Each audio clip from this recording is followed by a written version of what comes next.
Prof. Dhani juga sudah melihat bahwa kalau konstitusi ini tidak menjadi jalan keluar bagi kemacetan politik ini, saya yakin maka perubahan secara evolusi demokratis itu kita agak susah. Nah, ada presiden lain dengan jalan revolusi, ya kan? Nah, apa mau gitu kan? Jadi mau apa saja pilihan itu adalah pilihan sulit bukan ya. Jadi kita lihat aja nanti. Kalau saya menilai seperti itu gitu. Ya, jadi saya tadi sebelum itu saya mengajak ya, seluruh komponen kampus perguruan tinggi dan seluruh mahasiswa jangan lelah, jangan bosan untuk terus memperjuangkan negara kita adalah negara berdasarkan pada konstitusi. Dan kepada presiden, maka patuhilah konstitusi agar ketika presiden meletakkan jabatan itu husnul khotimah. Anda menyaksikan News and Talk visibangsa.com, edisi khusus Bulan Kemerdekaan, didukung oleh RM Kopi Karo, produk kebanggaan Indonesia. Berjumpa lagi dalam bicara spesial Jurnal Politik TV yang diberdayakan oleh visibangsa.com. Mengawal putusan MK nomor 60 tahun 2024 yang serta-merta mengguncang situasi politik terutama jelang pilkada ketika DPR mencoba lewat badan legislasi melakukan langkah-langkah merevisi undang-undang pilkada, dan ternyata pada hari ini kita dengar ditunda karena tidak cukup quorum. Pak Kaban, ini belum lagi kering lidah kita membicarakan, membahas, menelaah kegaduhan sebelum upacara peringatan Detik Proklamasi. Lalu sekarang kembali seisi negeri gaduh, bahkan ini lebih gaduh dari soal jelang Detik Proklamasi. Para guru besar, para akademisi, mahasiswa, aktivis, dan semuanya turun untuk menggalang kekuatan mengawal putusan MK nomor 60. Pak Kaban melihatnya seperti apa ini? Ya, terima kasih Bung Hadi, para pemirsa atau yang seluruh warga bangsa Indonesia, bangsa yang mengikuti dialog ini, bahwa kita sebagai anak bangsa, ya, ini perlu membangun kekuatan, membangun kekuatan besar, dan seluruh kampus-kampus, seluruh Indonesia, seluruh mahasiswa, dan mereka-mereka yang ingin negara kesatuan Republik Indonesia ini tetap utuh sebagai negara yang berkonstitusi. Maka apa yang menjadi keputusan Mahkamah Konstitusi itu, ya, sesuai dengan amanat Undang-Undang Dasar 45. Saya kira amanat Undang-Undang Dasar 45 hasil amandemen itu jelas, ya, suka tidak suka kita, senang tidak senang terhadap apa keputusannya, karena keputusan Mahkamah Konstitusi itu tetap final dan mengikat. Ini kita ini perlu konsistensi di dalam menjaga, memelihara, memuliakan, menghormati apa yang menjadi amanat konstitusi kita hari ini. Itu Undang-Undang 45. Posisi Mahkamah Konstitusi, dia sudah memiliki otoritas, dia sudah memiliki kewenangan bagaimana untuk menjaga kesinambungan, melaksanakan perintah undang-undang dengan perintah undang-undang dasar. Nah, apa yang jadi keputusan Mahkamah Konstitusi hari ini tentang masalah MK 60, ya, kita, kalau saya melihatnya bahwa ini sudah merupakan keputusan final, dan tentu Mahkamah Konstitusi memiliki pertimbangan berdasarkan otoritas kewenangan yang mereka miliki. Pengalaman sebelumnya ketika menjelang Pilpres, ya kan, tentang pencalonan misalnya, kan, itu kan keputusan MK. Nah, kita semua anak bangsa dipaksa untuk patuh itu, ya kan. Begitu juga hasil pemilu, ya kan, kita dipaksa suka tidak suka harus ikuti keputusan Mahkamah Konstitusi. Nah, kali ini MK membuat keputusan Lalu sepertinya, saya pakai bahasa sepertinya, seakan-akan parlemen itu ingin menganulir dengan membuat merevisi undang-undang. Ini persis seperti video Anda yang beredar yang menyebut partai-partai politik di parlemen itu tidak benar-benar tidak sungguh-sungguh mematuhi konstitusi. Ini Jadi ini malapetaka ini, ya. Ini kan parlemen yang sekarang ini kan hanya tinggal beberapa hari lagi bersama-sama dengan presiden. Lalu mereka ingin merevisi undang-undang pilkada di ujung. Sementara ada keputusan Mahkamah Konstitusi, inilah pertanda saya katakan bahwa ada semacam sudah sulit memberikan harapan. Ya, ada hopeless kepada anggota parlemen sekarang ini, ya, dan kemudian berbenturan. Nah, saya kira ini sebuah presiden jelek. Ya, sebuah presiden jelek. Nah, oleh karena itu, saya mengajak seluruh komponen bangsa meragukan besar dan memperingatkan presiden. Ya, jadi presiden ya dengan seluruh tim-tim pendukungnya ya untuk tidak bermain-main dengan konstitusi. Ya, karena bangsa ini bermartabat jika konsisten terhadap pelaksanaan konstitusi itu. Jangan karena kepentingan sesaat bangsa ini seperti dikacaukan sistem peranata ketatanegaraan, begitu.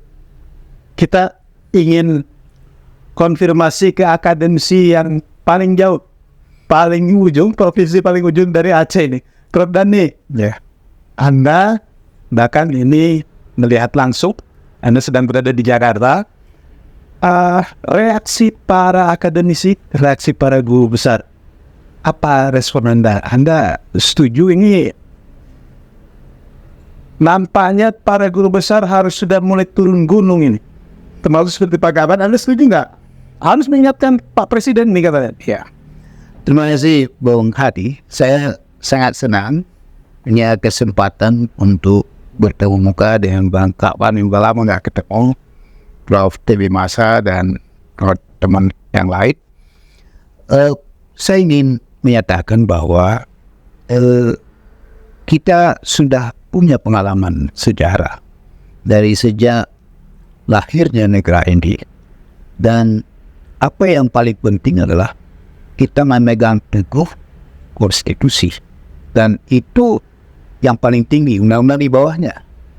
Tetapi ketika terjadi hal-hal seperti yang kita baru saja lihat ini, Mahkamah Konstitusi sebelumnya, tadi juga Bang Kaban sudah sampaikan, sudah membuat keputusan, kita mau tidak mau harus melaksanakan itu. Semua pihak harus berhormat pada konstitusi karena ini Mahkamah Konstitusi. Tapi pada konteks yang lain seperti apa yang baru saja kita lihat, sepertinya tidak konsisten untuk patuh taat atas pada konstitusi yang ada.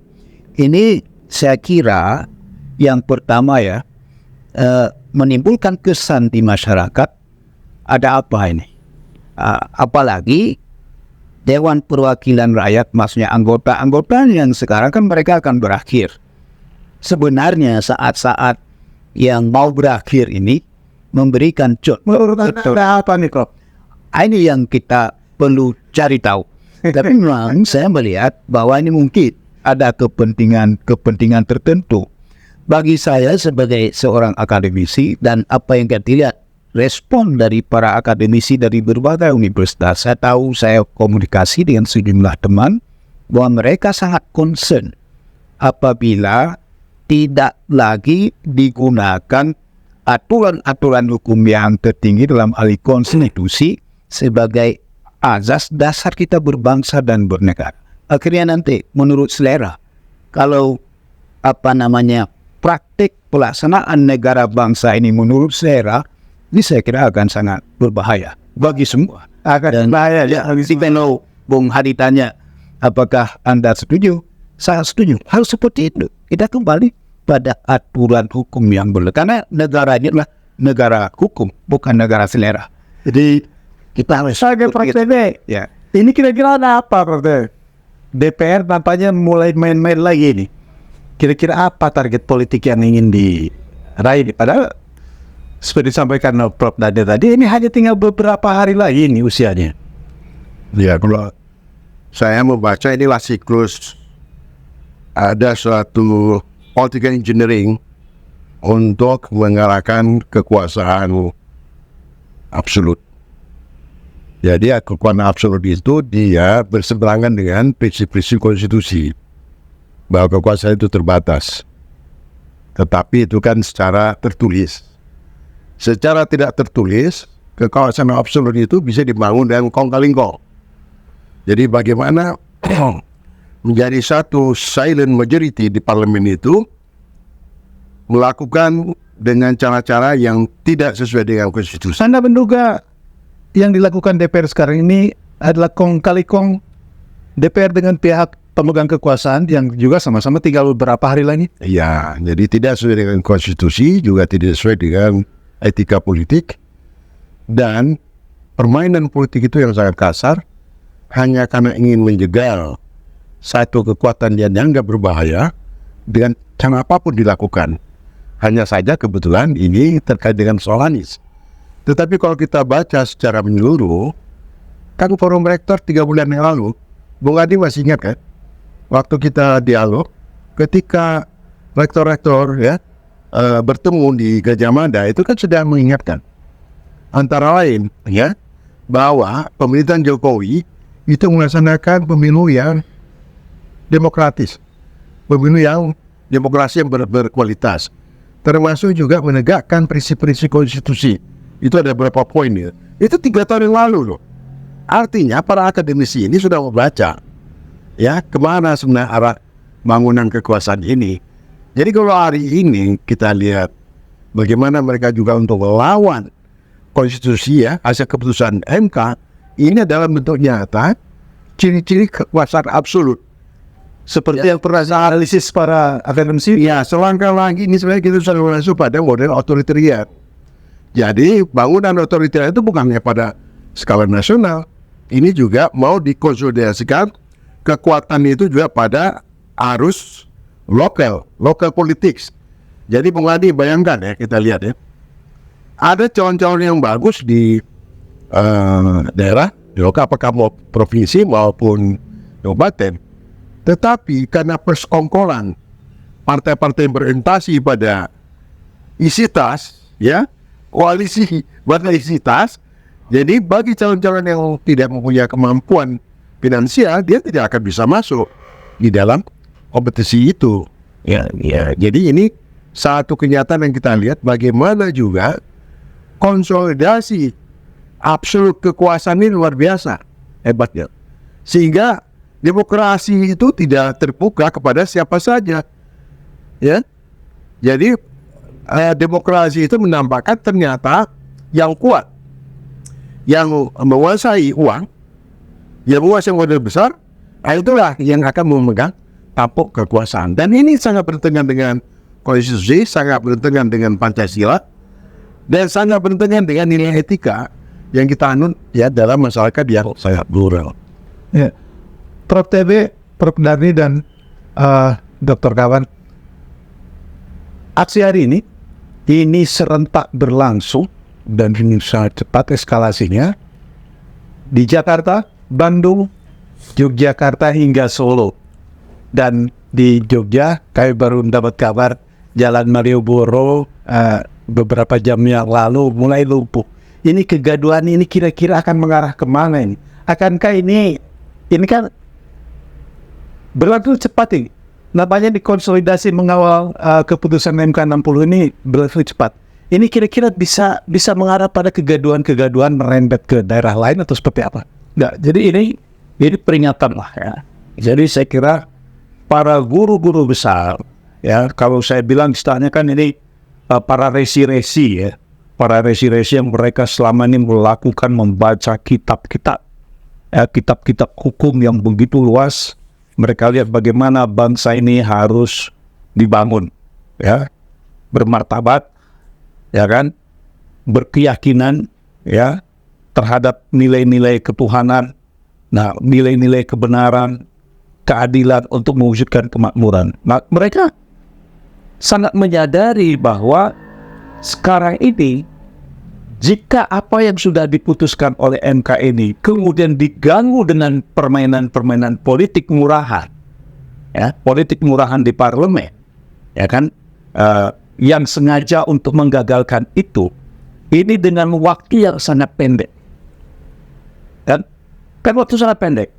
Jadi pendaftaran calon-calon gubernur, calon-calon bupati di seluruh Indonesia itu kan final tanggal 29. Ya kan? Tanggal 29 Agustus yang akan datang. Kemudian ada rentang waktu September, Oktober, November.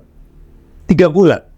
Nah, ini lalu mau diganggu dengan katakanlah apakah menganulir keputusan MK atau membuat pasal-pasal baru yang itu akan menimbulkan interpretasi baru. Saya pikir ini akan melahirkan sebuah kekisruhan. Nah, sekarang pertanyaannya, kekisruhan ini untuk apa? Apa untungnya? Apa manfaatnya? Karena undang-undang dibuat terus bermanfaat. Ya, bermanfaat untuk keadilan, bermanfaat untuk kepastian, bermanfaat untuk bagaimana orang merasa tenang. Nah, apa yang sudah diputuskan oleh Mahkamah Konstitusi, ya, ini adalah merupakan salah satu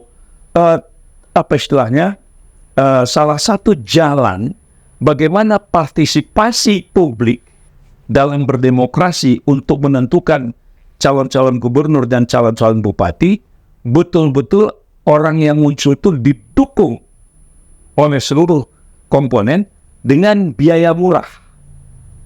Tidak seperti sekarang ini, ya kan?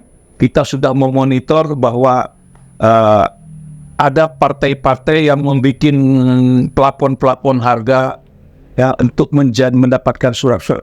Saya kira ini kan kontraproduktif. Nah, tapi dengan adanya undang-undang keputusan Mahkamah Konstitusi, paling tidak gitu ya, biaya politik untuk tampil itu dan orang-orang yang akan muncul adalah orang-orang yang punya peluang.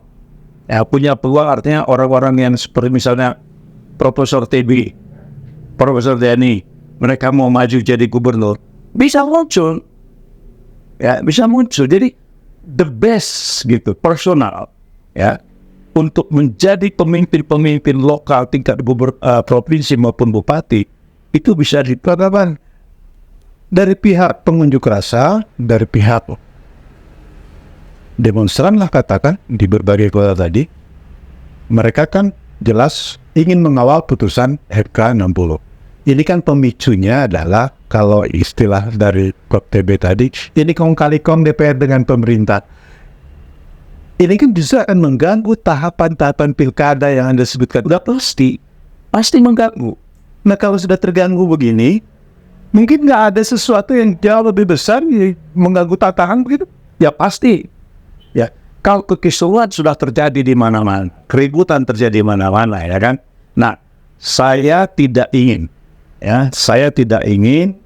jangan sampai suasana kekisruhan ini, ya, mengundang bisikan-bisikan syaitan gitu ya kepada presiden, sehingga mengambil langkah-langkah kontraproduktif dan destruktif terhadap demokrasi kita. Katakanlah misalnya dengan mengumumkan darurat sipil, saya kira ini berbahaya untuk demokrasi. Ya, mungkin saja itu ya. Kenapa tidak?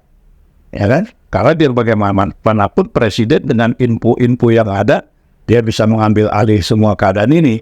Dan itu bisa berdampak kepada penggagalan pelantikan presiden dan pemilihan umum.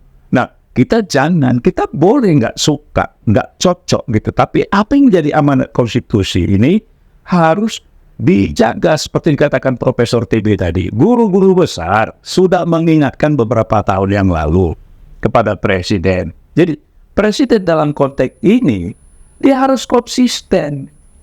Nah, ya bahasa saya sebagaimana di beberapa forum yang harus mengatakan kalau presiden ini terlalu berambisi hanya semata-mata untuk dinasti ya keluarganya, berbahaya untuk bangsa. Daripada berbahaya untuk bangsa, lebih bagus presiden dimakzulkan. Tapi kan apa? Ini kan cara berpikir, ya. Karena kita lebih memikirkan kepentingan bangsa ini, negara ini lebih kekal untuk menghadapi masa depan generasi kita dan sebagainya itu. Jadi saya tetap mengatakan presiden jangan bermain api dengan situasi. Kemungkinan bermain api ini gimana, Prof. TB, Prof. Darnis? Saya ingin sampaikan ya, pertama kembali kepada esensi dari keputusan Mahkamah Konstitusi itu. Kalau boleh saya katakan bahwa MK itu adalah the gatekeeper of the Constitution. Jadi dia adalah penjaga kedaulatan agar supaya betul-betul kembali kepada Undang-Undang Dasar. Jadi keputusan MK yang baru itu baru 3 hari dan ini sudah mau diganggu lagi, itu bukan tanpa pertimbangan. Kenapa? Tadi Bang Kaban dan Prof. TB juga sudah menyebutkan bahwa kita ingin mempunyai pemimpin-pemimpin bukan hanya pada tingkat nasional tapi juga pada tingkat lokal, provinsial dan kabupaten kota yang terbaik. Tetapi kalau mereka terperangkap atau tersaring melalui proses yang tertutup kemungkinan bagi mereka untuk maju, tentu kita tidak bisa memperoleh pemimpin yang lebih baik yang diinginkan oleh masyarakat. Jadi kalau umpamanya kita lihat apa yang terjadi sekarang ini bisa berimbas kemana-mana.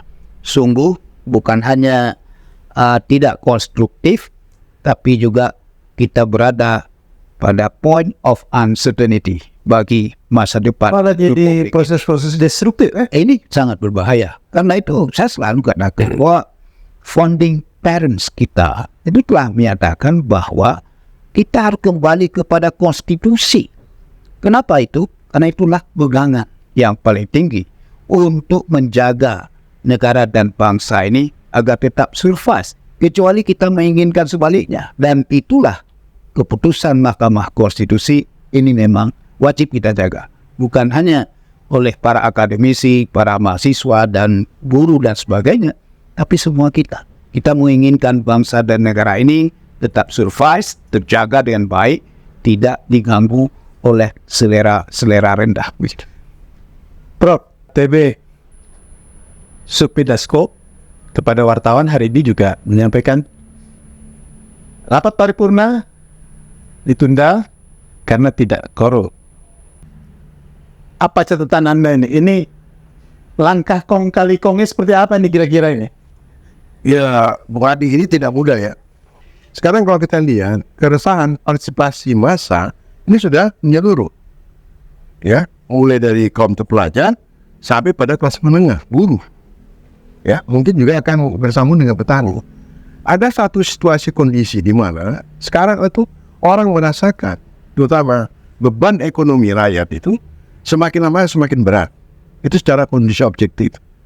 Tingkat kemiskinan, pengangguran, daya beli, tekanan BBM itu udah berapa kali naik, ya.